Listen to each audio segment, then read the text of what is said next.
santificação.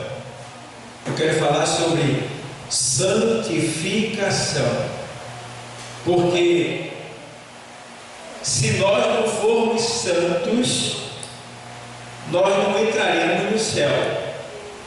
E eu vejo aqui na palavra de Deus, esse texto que a gente leu, o Senhor, Ele usa o apóstolo Pedro para fazer exortação à santidade.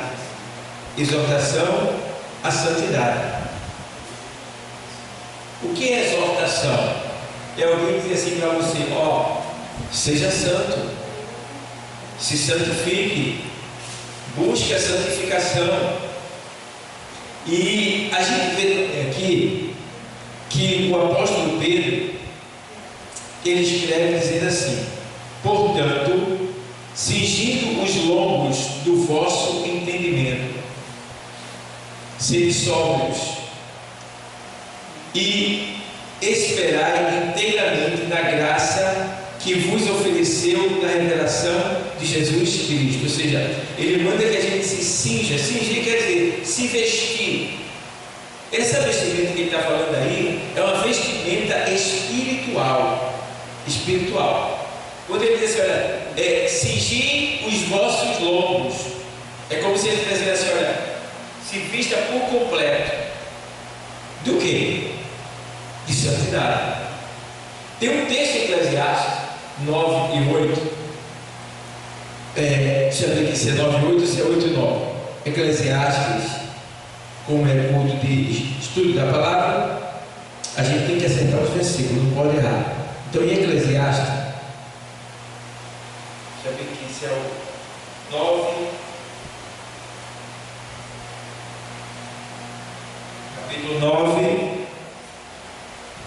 versículo 8, diz assim: em todo tempo sejam alvas as tuas vestes, e nunca falte o óleo sobre a tua cabeça. Ou seja, aqui o sábio Salomão, ele está exortando para que em todo tempo as nossas vestes sejam alvas, brancas. Por quê? Nós temos uma veste que não é essa que eu estou vendo em você, que você não está vendo em mim. São as vestes espirituais. Se você for para o livro de Apocalipse, é comum você ver várias passagens bíblicas dizendo vestido de linho branco, vestido de puro linho, um homem todo de branco. Sempre o branco é mencionado, porque o branco revela a pureza. Então, qualquer mancha do branco fica visível, todo mundo vê.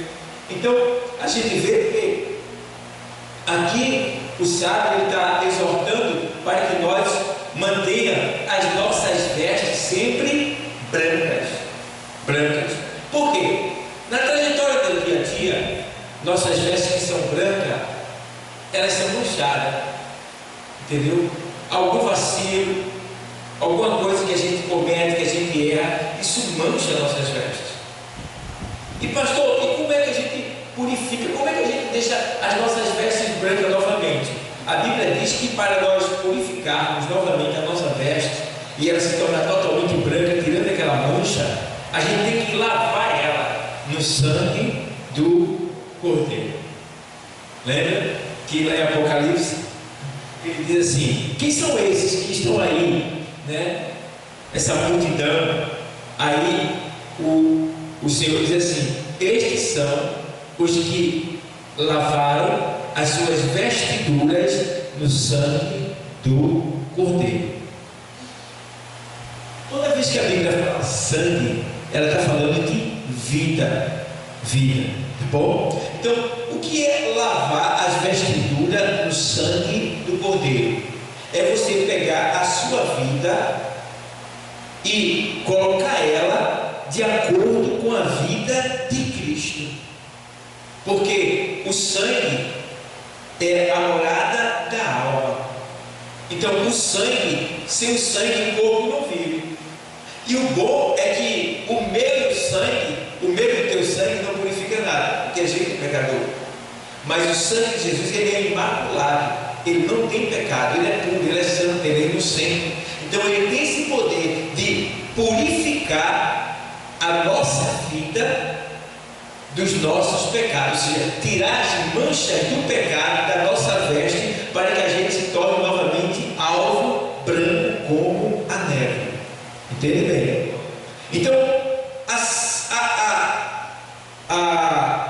a veste branca também ela é sinônimo de santidade.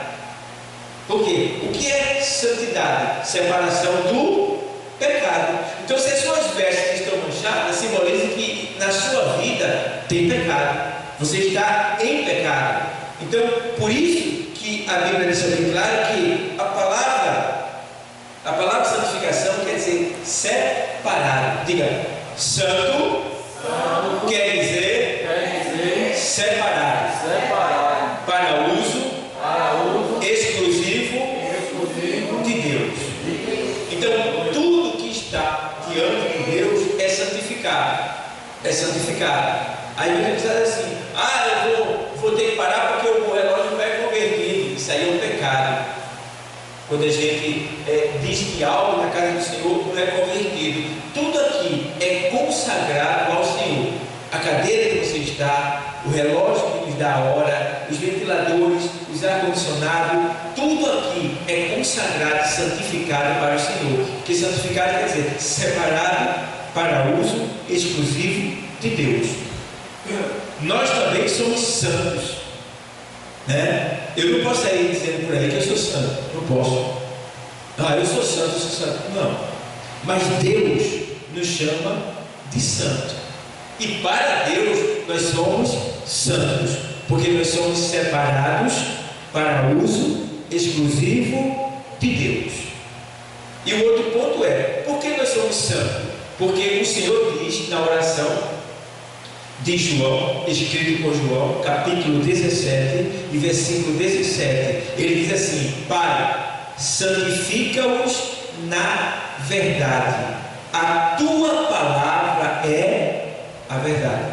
Então, toda vez que eu leio a palavra, ou que eu ouço a palavra, eu estou sendo lavado, purificado e santificado. Porque a palavra é como a água, ela nos lava, nos purificando, para que nós sejamos purificados e a gente seja também santificado. Por exemplo, a santificação é a separação do pecado. Então o que acontece? Quando eu leio a palavra diz assim: não roubarás. Se eu roubava, eu vou parar de roubar. Porque a palavra ela diz: não roube. Então se eu roubava, depois de ouvir a palavra que diz não roubarás, eu parar de roubar, eu fui santificado pela palavra. Por isso que quanto mais a gente estiver na igreja ouvindo a palavra, mais santo nós seremos diante de Deus. Estaremos cada vez mais preparados para Deus e para vencer toda e qualquer investida do inimigo, por maior que ela seja, porque nós vamos estar com autoridade. Não vai ter pecado na nossa vida, porque nós estamos sendo santificados cada dia mediante a ministração da palavra de Deus, que nos purifica, que nos santifica. Amém? Amém. Então, o que é que acontece? A gente vê que existe 3 estágios de santificação na vida do crente. Existem 3 estágios de santificação na vida do crente, certo? Então, existe a santificação progressiva. O que é santificação progressiva? É quando você recebe Cristo e não é transformado instantaneamente, de imediato. Por exemplo, às vezes a pessoa aceita Jesus Cristo e no outro dia a pessoa está na igreja, mas ela está do mesmo jeito que ela estava quando ela aceitou Jesus. Entendeu? Às vezes ela aceitou Jesus, mas aqui e ali ela ainda chama uma pornografia, mas ela está na igreja, ela está vindo. Aqui e ali ela ainda dá uma falha. Vamos dizer assim, alguém que bebe, aceitou Jesus, vem para a igreja, mas é que no dia seguinte ele deu uma vacilada, bebeu. Aí ele chora, se arrepende, aí outro dia vem, confessa e vem para a igreja. Quer dizer, ele está lutando para ser santificado. Está entendendo? Isso chama-se santificação progressiva. Você vai sendo santificado a cada dia. Você vai lutando para ser santificado, não só no sentido interior, como também no sentido externo, no sentido exterior, no sentido externo. Então o que acontece? Tem pessoas que é assim, ela se converteu, está vindo para a igreja, mas tem muitos defeitos visíveis ainda nela. E quem não entende o que é santificação progressiva, até critica, isso aí não tem nada de crente não. Isso aí aceitou, mas não, ele aceitou, ele está vindo para a igreja, então ele está lutando, ele está querendo, ele deseja, e Deus se agrada. Por que Deus se agrada? Porque Paulo, uma certa vez, Paulo está morando na segunda carta aos Coríntios, Paulo está morando no capítulo 9,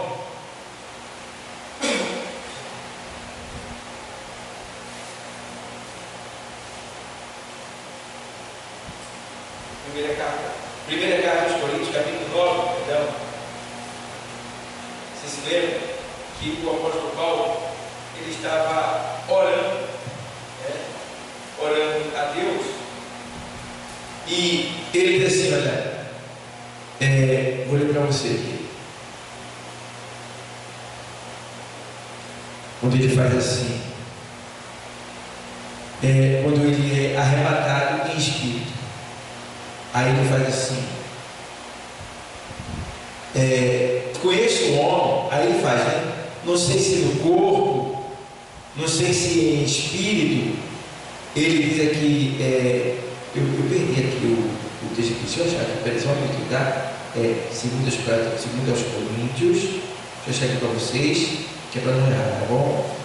Como é estudo da palavra, tem que ir lá e mostrar aqui. Segunda carta aos Coríntios 12 e 2. Conheço um homem em Cristo que há 14 anos, se no corpo, não sei, se fora do corpo, não sei, Deus o sabe, foi arrebatado até o terceiro céu. E sei que o tal homem, se no corpo, se fora do corpo, não sei, Deus o sabe, foi arrebatado ao paraíso. E ouviu palavras inefáveis, que quer dizer, palavras que ninguém entende se for falar, inefáveis, de que ao homem não é lícito falar. De um assim me gloriarei, eu, mas de mim mesmo não me gloriarei, senão das minhas fraquezas. Entende bem? Porque se quiser gloriar-me, não serei nécio, que quer dizer doido, porque direi a verdade. Mas deixo isso para que ninguém cuide de mim, mais do que em mim vê ou de mim ouve. E para que me não exaltasse pela excelência das revelações, foi-me dado um espinho na carne, a saber, um mensageiro de Satanás, para me esbofetear, a fim de não me exaltar. Agora vê bem, versículo 8. Acerca do qual 3 vezes orei ao Senhor, para que se desviasse de mim, e disse-me, a minha graça te basta, porque o meu poder se aperfeiçoa na fraqueza de quê? De boa vontade. Veja bem, o que é que eu quero dizer com isso aqui? A gente está falando sobre a santificação progressiva, a luta de muitas pessoas que estão vindo para a igreja, mas que ainda erra, mas ela vem, ela chora, ela chama o pastor, ela diz que não aguenta, ore por mim, mas está na igreja, ela está lutando para se santificar. Aqui, Paulo, ele diz que orou ao Senhor 3 vezes para que o Senhor desviasse dele uma tentação, que era o espinho na carne. O Senhor disse, olha, a minha graça te basta, porque o meu poder se aperfeiçoa na fraqueza de boa vontade.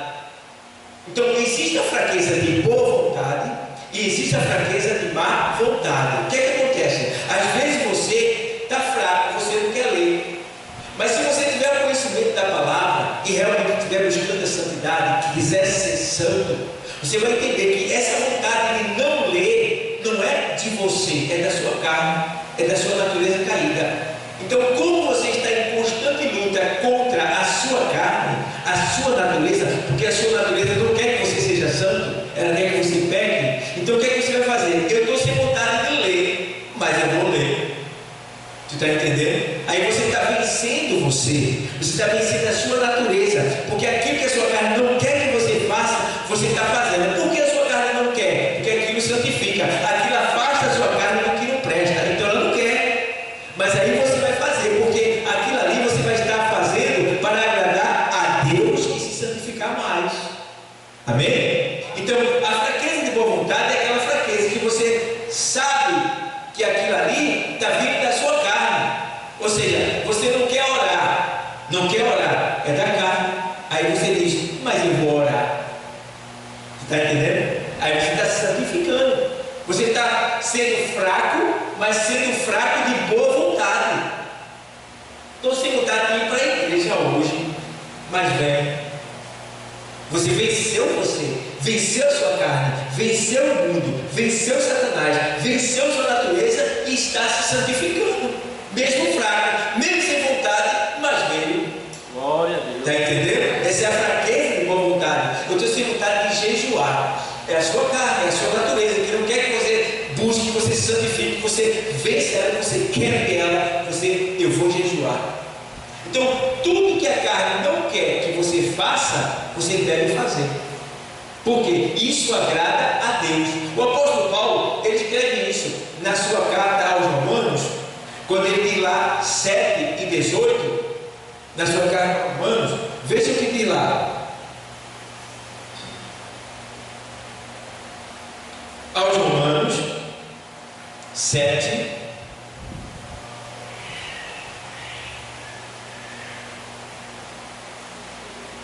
e 15.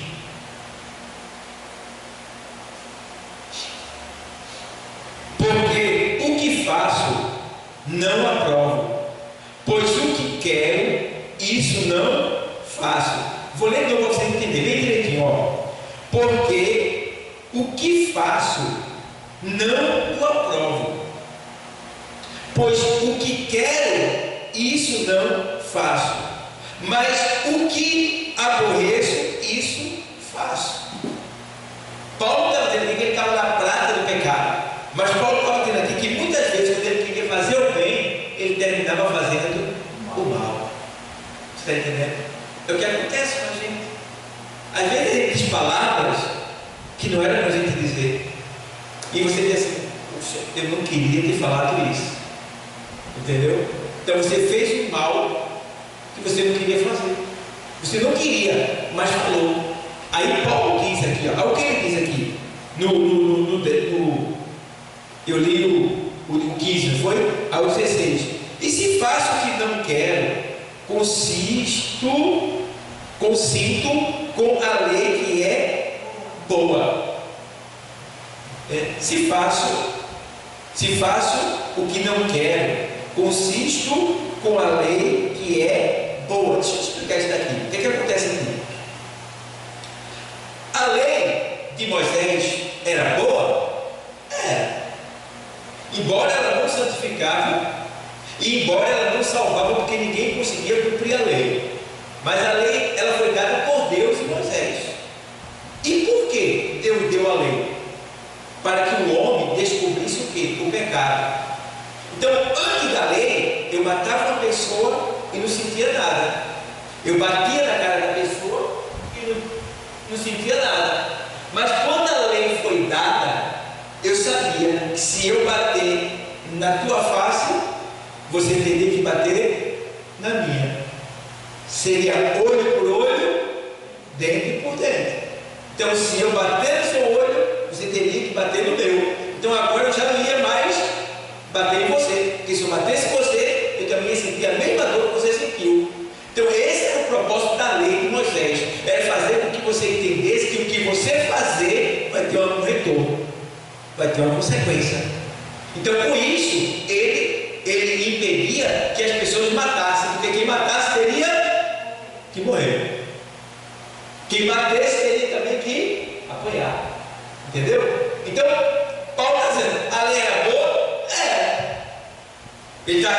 Quando ele fazia o que ele não queria, ele estava consentindo com a lei que é boa. Vocês estão entendendo? Estão entendendo? Aí, agora vamos lá. Aí está assim: de maneira que agora já não sou eu que faço isto, mas o que? O pecado que o que? Habita em mim. Olha aí. Paulo estava dizendo que o pecado habita nele, que quer dizer, eu e você se converteu a Jesus. Mas entende bem, quem se converteu a Jesus foi o nosso interior, o nosso homem interior. A nossa alma foi salva, nosso espírito que está fundido com a alma também, tá? Mas a nossa natureza caída, pecaminosa, ela não se converteu. É por isso que esta guerra na nossa vida, em todos os sentidos, a gente fala que não devia, quando não devia, a gente só quer ter razão, a gente só quer levar vantagem, a gente não quer obedecer, não quer se submeter, quer viver a vida do jeito que a gente acha que tem que ser. Mas a gente que está na presença de Deus, devemos dar lugar à palavra e ao Espírito Santo, porque a gente está na luta da busca pela santificação. E aí você vê que o apóstolo diz assim, ó, de maneira que agora já não sou eu que faço isto, mas o pecado que habita em mim. Aqui no 7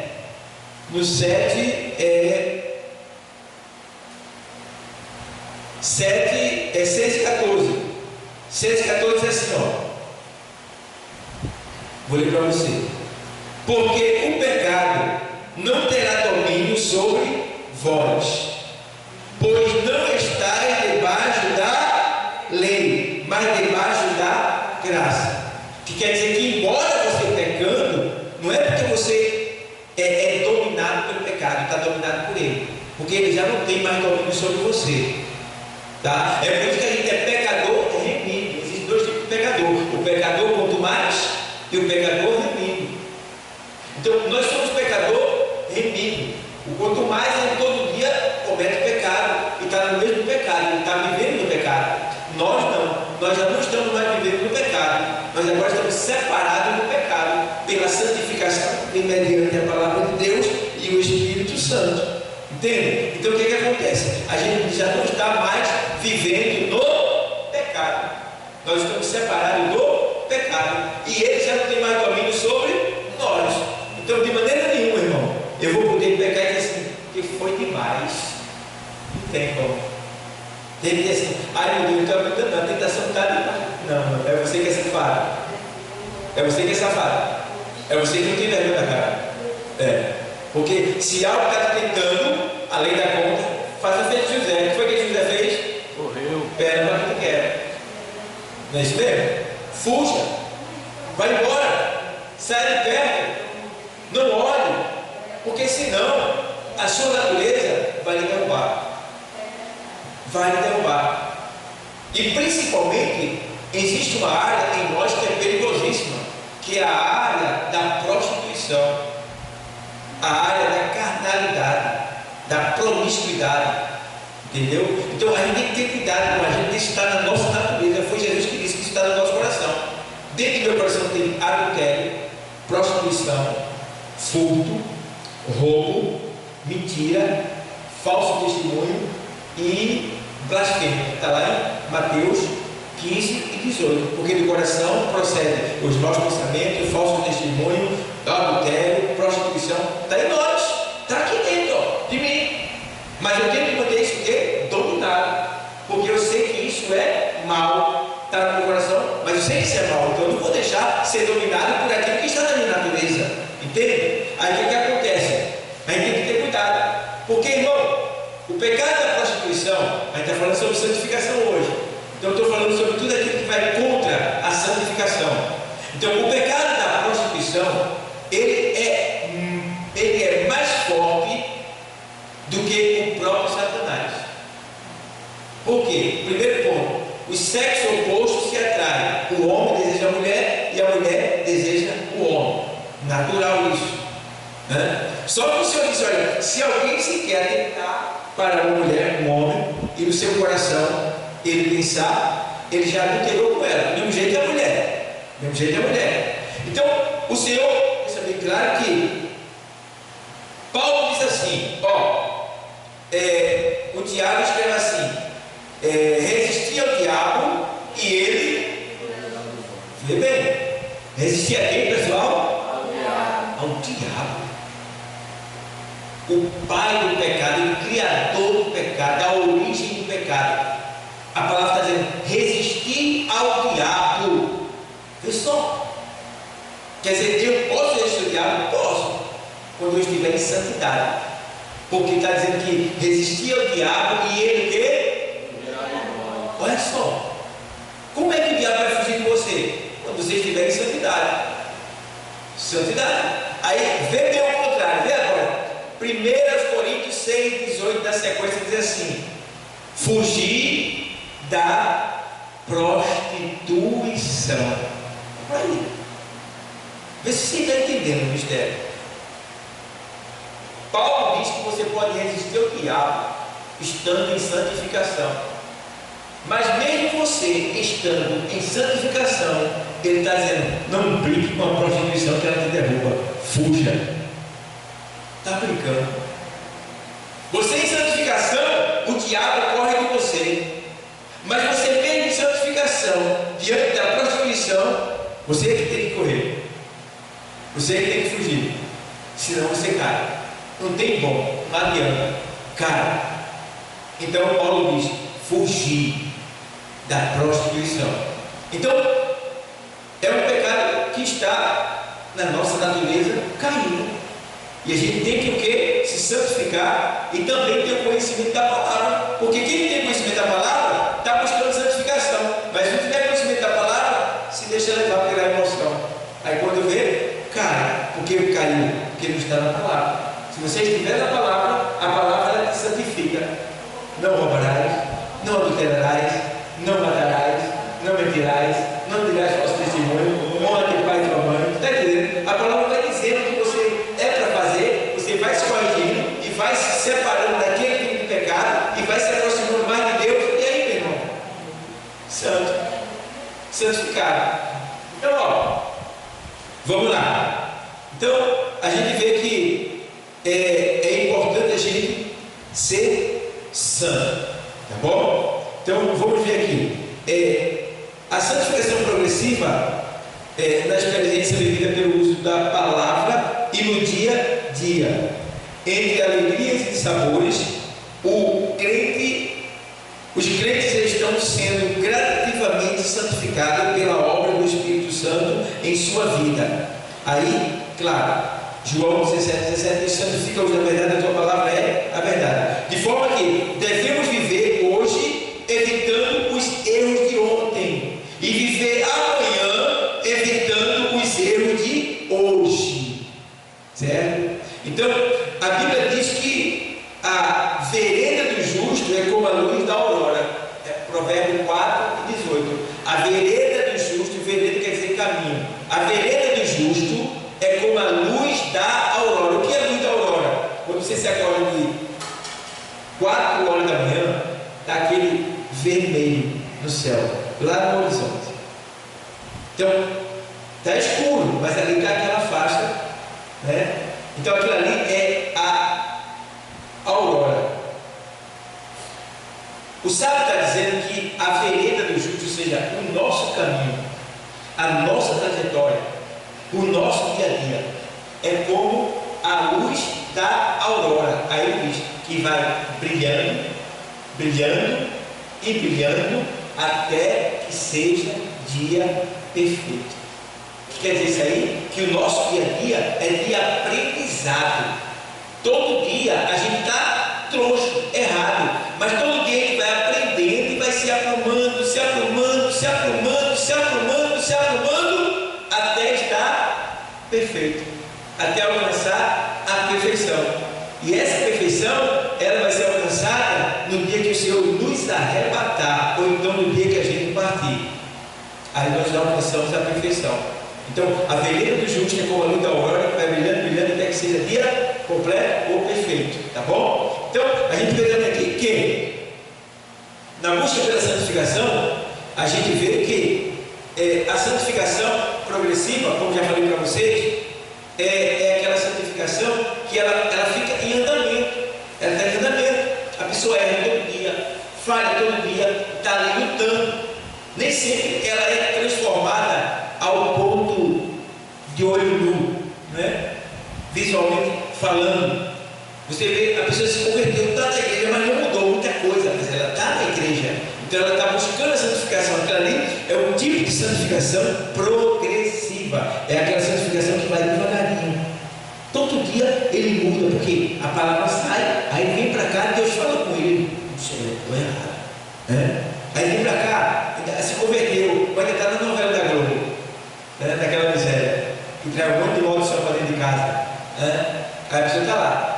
Aí ele chega aqui, escuta, não colocará coisa impura sobre meus olhos, seja santo, né? Não ameis o mundo, nem o que no mundo há. Aí começa a ouvir essas coisas e o pastor vai lá e dá uma palavra e diz: olha, cuidado com essas coisas que são consagradas no mundo, como por exemplo as novelas, né? As marcas de roupa, muitas delas são consagradas na sala lá. A pessoa escuta aqui.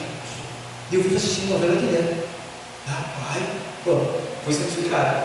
Aí vai para casa. Aí vai ter novela. Não, hoje não, quer não. Hoje não. Não, eu vou dormir. Ó, o Espírito Santo vai. Aí, ó, progressiva. Aí é por isso que ele tem que investir na palavra.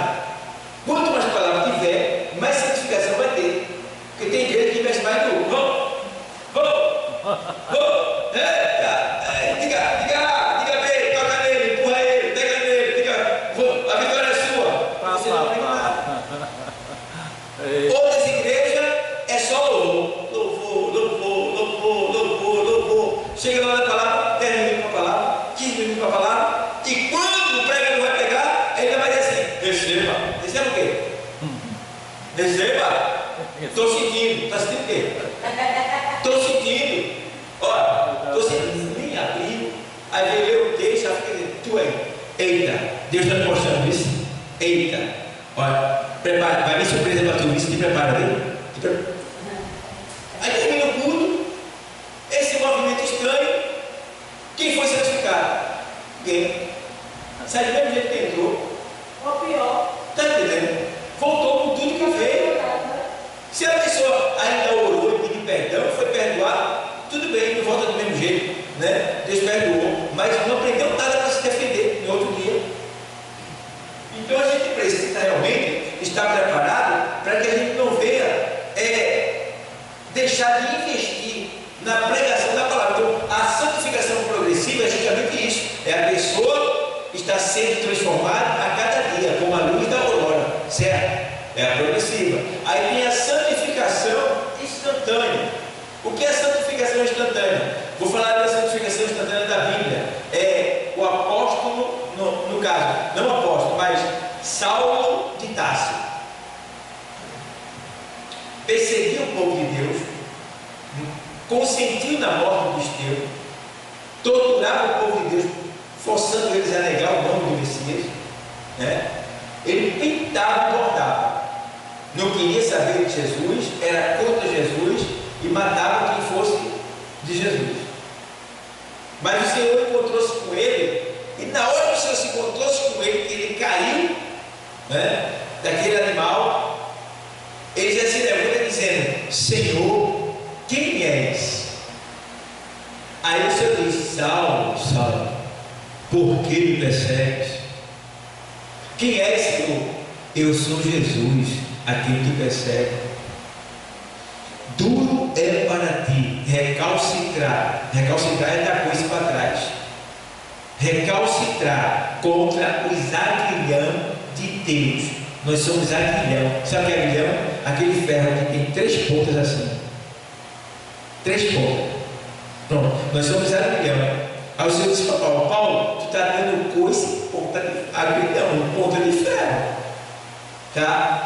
Senhor, sim, vai agora, entra lá na cidade e fica lá, que depois eu falo contigo. Vai lá. E aí Paulo ficou lá em jejum, cego, sem comer, por 3 dias, até o Senhor mandar lá, Ananias ir lá e falar com ele e orar por ele. Então veja, dali por diante, Saulo foi ali, agora transformado, e virou um Paulo, né? E esse Paulo realmente ele foi santificado instantaneamente, porque ele passou da água para o vinho instantaneamente. Dali por diante, era só Jesus. Ao ponto de ele perseguir e agora ele ser o quê? Perseguir. Veja bem, santificação instantânea. Eu já preguei para pessoas que se converteram, às vezes estava com brinco, né? O cabelo todo esquisito, roupa também quase nu, né? Mas depois se converteu, ia para casa, no outro dia quando vinha para a igreja, ele olhava e falava: rapaz, está muito diferente, mudou completamente, né? Se lembra de Willa, né, que se converteu aqui, não foi? Não sei se ele ainda está firme mesmo, disse que ele está na Universal, né? Mas aquele que se converteu no evento que a gente fez aqui, ele parecia tá feio demais, feio. Mas quando se converteu, quando foi depois, eu vi ele, eu fui visitar ele na cadeira, eu cheguei lá, eu nem conheci ele, eu achei que era irmão dele. Puxa, se aquele chapéu feio, tirou o cordão, olha, virou uma criança, um sorriso bonito, está lá na página, até filmei, fiquei lá, ficou lindo. Foi uma santificação instantânea. Foi assim, ó, da água para o vinho, rápido, Deus transformou-se, né? Que falta investimento na palavra para ele continuar se santificando a cada dia. Então, a santificação instantânea é isso aí. É você prega para uma pessoa, ela se converte e muda todo o seu comportamento, toda a sua postura, as suas vestes, tudo. Ela muda rápido, naquele momento ela muda. No outro dia ela já está transformada. Vem para a igreja, com a Bíblia, já começa já a se envolver. É lindo. Essa é instantânea. Aí tem a progressiva, tem a instantânea e tem a santificação definitiva. Deixa eu ver aqui. Por exemplo, a gente vê aqui que a santificação definitiva ela acontece no arrebatamento. Certo? É quando o arrebatamento acontece, então nós somos tomados. Então ali acabou o processo de santificação. Ou seja, agora nós somos santos definitivamente. Por quê? Aqui, hoje eu sou santo, mas quando você vai por essa porta, de repente ali eu deixo de ser santo. Dependendo do meu comportamento, eu deixo de ser santo. Com o olhar, com a palavra, com o comportamento, com o gesto, com a ação. Então, eu tenho que cuidar, estar sempre vigilante. Porque, enquanto eu estiver na terra, aqui e ali, a gente vai, muitas vezes, nos manchando. E a mancha é o que diz que você não está em santificação plena, completa. Porque tem uma mancha nas suas vestes. E quando a gente está em santificação, a gente é todo branquinho. Então, em todo tempo sejam alvas as tuas vestes. E nunca falta o óleo sobre a tua cabeça. Que quer dizer que o óleo, que é símbolo do Espírito Santo de Deus, que ele nunca falta em nossa cabeça, seja na nossa casa, na nossa mente, no nosso espírito, no nosso ser, que a gente sempre esteja sendo guiado por esse Espírito. Paulo fala sobre isso na carta aos Gálatas 5:16. Ele diz assim: digo, porém, andai em Espírito. Ele está dizendo que ali, para você estar ligado no Espírito de Deus, porque o Espírito de Deus, ele nunca nos deixa. Aí errando, ele diz assim: tu está errando. Se é um nome feio, tu sabe que não pode. Fala de alguém, tu sabe que está errado. Tudo isso que você está o tempo todo dizendo para ele que a gente errou. Que a gente errou. Que a gente errou. Não é acusando, é avisando. É avisando. Então, ele diz assim: digo, porém, 5:16 de Gálatas, digo, porém, andai em Espírito, e não cumprireis a concupiscência da carne. Concupiscência são os desejos da carne, que a carne deseja, tá? E não cumprireis a concupiscência da carne, né? Aí ele diz, porque a carne, ela milita contra o Espírito, e o Espírito contra a carne, para que não façais o que quereis. Aí ele diz: mas se sou guiado pelo Espírito, já não está mais debaixo da lei, mas debaixo da graça de Deus.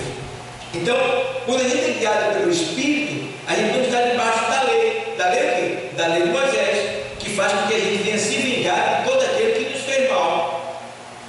Mas está debaixo da graça, que é a graça, favor que o homem não merece. Então, se alguém te ofendeu, você estando no Espírito, você não vai cobrar da pessoa, você vai perdoar a pessoa, porque ela não merece, mas isso é graça. Graça é você dar sem a pessoa merecer. Foi o que Deus fez com a gente. A gente merece perdão? A gente merece o céu? A gente merece bênção? Não. Mas Ele nos dá. Isso é o quê? Favor. Isso é o quê? Graça. Favor que o homem não merece. E esta graça deve ser usada por nós para com as outras pessoas. Que da maneira que o Senhor nos perdoou, da maneira que o Senhor nos trata, assim nós devemos fazer também com toda e qualquer pessoa, além de nós. Porque isso também faz parte do mandamento. Amarás o Senhor teu Deus sobre todas as coisas, e a quem mais? Ao teu